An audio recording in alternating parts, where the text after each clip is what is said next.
Hi everyone, welcome back to Crypto Cash. Thank you so much again for joining me here. I hope you're having a fantastic, phenomenal day, wonderful weekend. We're going to take another look here at Bitcoin, see what's going on. We keep retesting this 68.1K range, and it does look like it wants to break down, but keep in mind, weekend, low volume, really not the best indication of what's going to happen next. But simply put, a lot of overextension leading into the weekend on a Friday. It's normal for us to see that taper off on Saturday, and then Sunday usually become a red day. Today could actually be a red day when you think about it, because look at all these altcoins. Majority of them are bleeding out. And again, it's just a small retracement from Bitcoin. So what's going to happen if Bitcoin starts trending towards 67,000?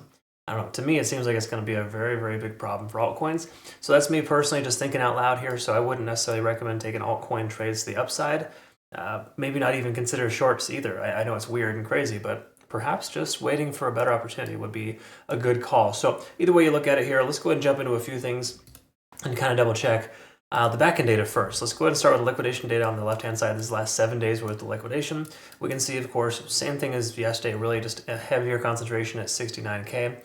Keep in mind, these are stop losses and or liquidation events. Those aren't entries at 69,000. So we saw some folks essentially, shorting in the recent past effectively with a stop loss or liquidation event at that level. So that really just implies that we have some high to mid to medium range liquidation, or more important, leverage trades right there at that level.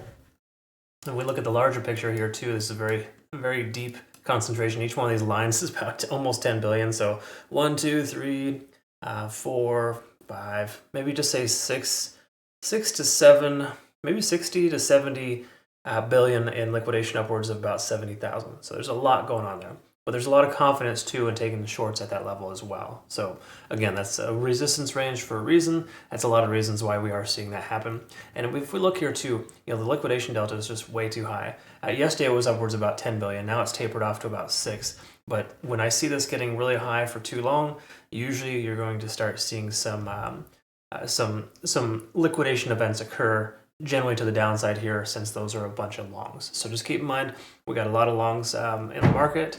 They've dissipated though, and we've lost about 4 billion in liquidation delta, really just implying that there's more shorts entering the market, that curve is shifting, which is a good sign. We really want that, because the simple fact that the price action needs to be able to move from this level. It either needs to move up soon or move down, which I'm still leaning more towards the price pulling back. Now we can see here, of course, open interest about 67,000. It just seems sensible that a lot of folks are, in longs at that level, and that's the most important range, I would say, for us for the moment. 67K is probably going to be a strong support. So my guess is if the price does come back down here to this level, we'll probably see some consolidation, perhaps even a leg up from there.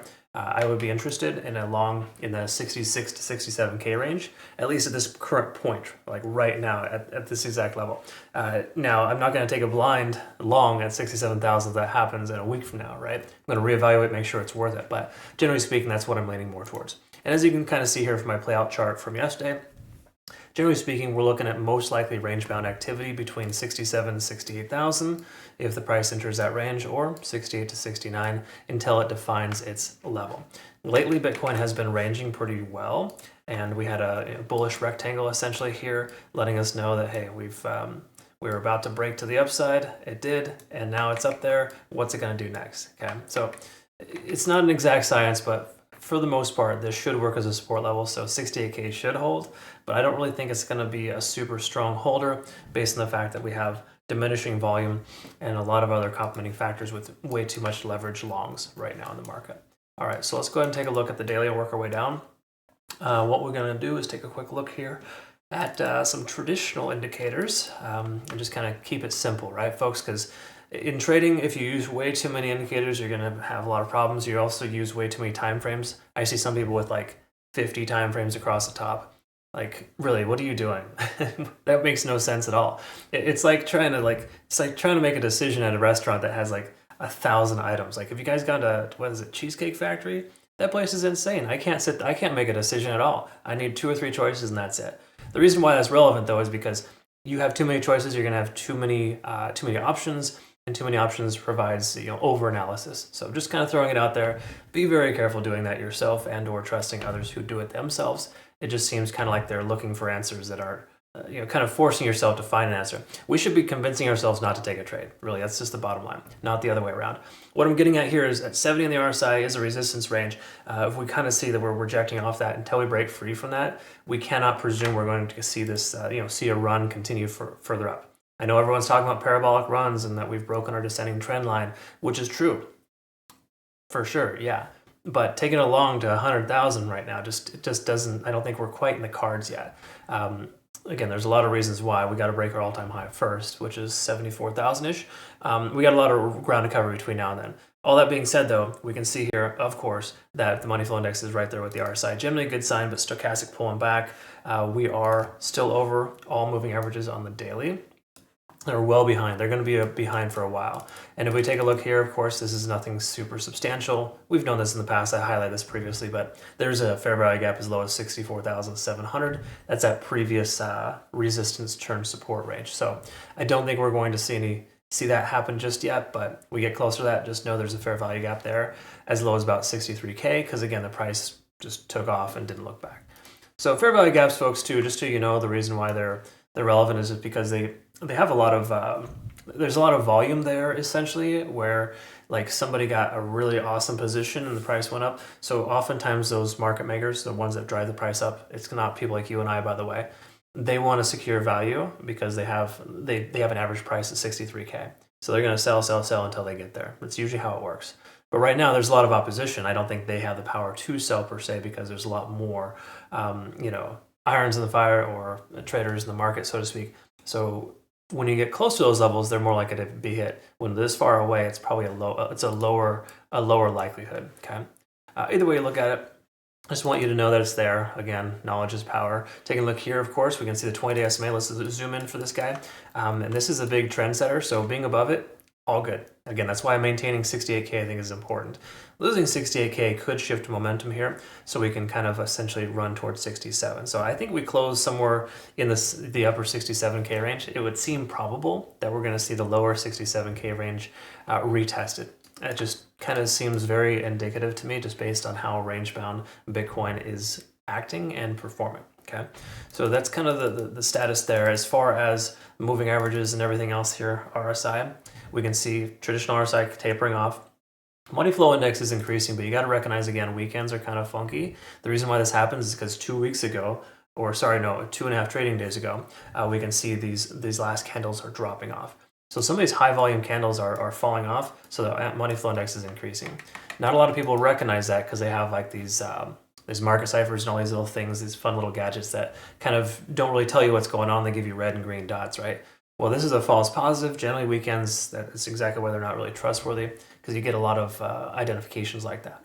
Either way you look at it, the whole point of me mentioning that is that I'm not trusting the money flow index being high right now. That's generally construed as a buy sign, but I really don't see that as a positive, considering how much volume is essentially tapered off here in the last 24 to 48 hours. Okay, so yes, we saw a nice little pump yesterday, but I really don't see a lot of sustainability at this point with the volume flowing out, if you will.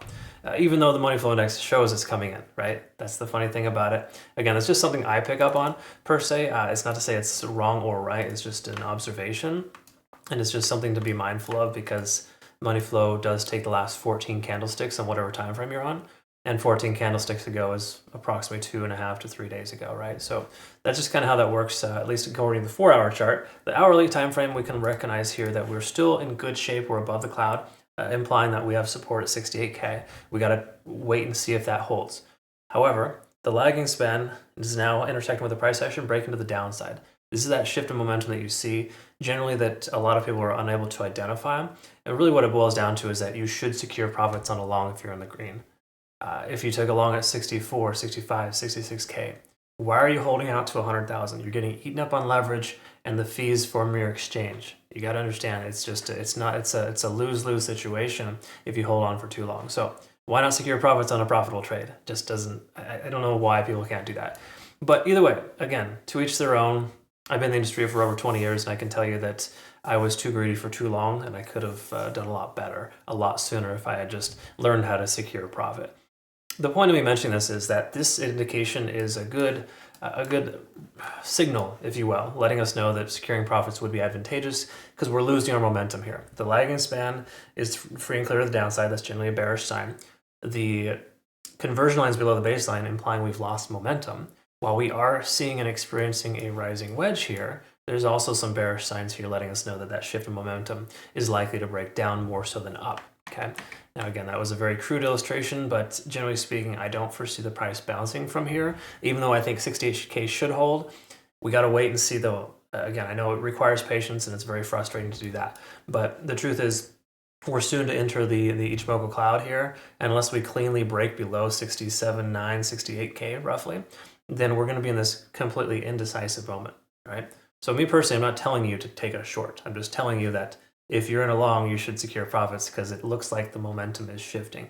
Once again, we had a very similar scenario here previously where the price worked its way down, gave us the same signs, and then legged up. Okay, so it's not to say we couldn't see the same exact scenario here where the price legs up again. All right, but again, why take the risk? How worth it is it to you to take a risk like that on a weekend of all things when you should probably be relaxing and not trading? Anyways, just kind of throwing it out there, some food for thought. I don't recommend a trade at this point. It's just simple as that. And again, you're just going to see me mostly err on the side of caution and say that because I like to remain ethical in all my recommendations, and just got to keep in mind I do this myself too. Like this is something that I do, and I don't like to take unnecessary risk, and it doesn't make a ton of sense. There's quite a lot of fair value gap to the downside that still needs to be filled too. I really think 67K is an inevitability, but again, it may just be brief. It may not be at all. But again, the reason why I think majority of this is partially because smaller time frame divergences, but also because this liquidation delta is still too high. We have way too many longs in the market. Until they start closing their positions and or getting swept from their positions, we're probably going to see the price action continue lower, right? So again, it's just that incentive, if you will. Stop being a high leverage long or short, and you'll stop having a target on your back too, right? All right, anyways, I hope that makes sense. I described that correctly. Thanks again to everyone who's been an awesome part of my life. Don't forget to hit the like button, comment below if you get a chance. It really helps grow the channel. And obviously, we'll look forward to seeing the next one. I will update our playout chart here on Twitter, Telegram, and Discord. Post that here shortly. And again, it's all there available for you if you're curious. All right, so look forward to working with you. Have a great rest of your day. Thanks for your time. We'll see ya.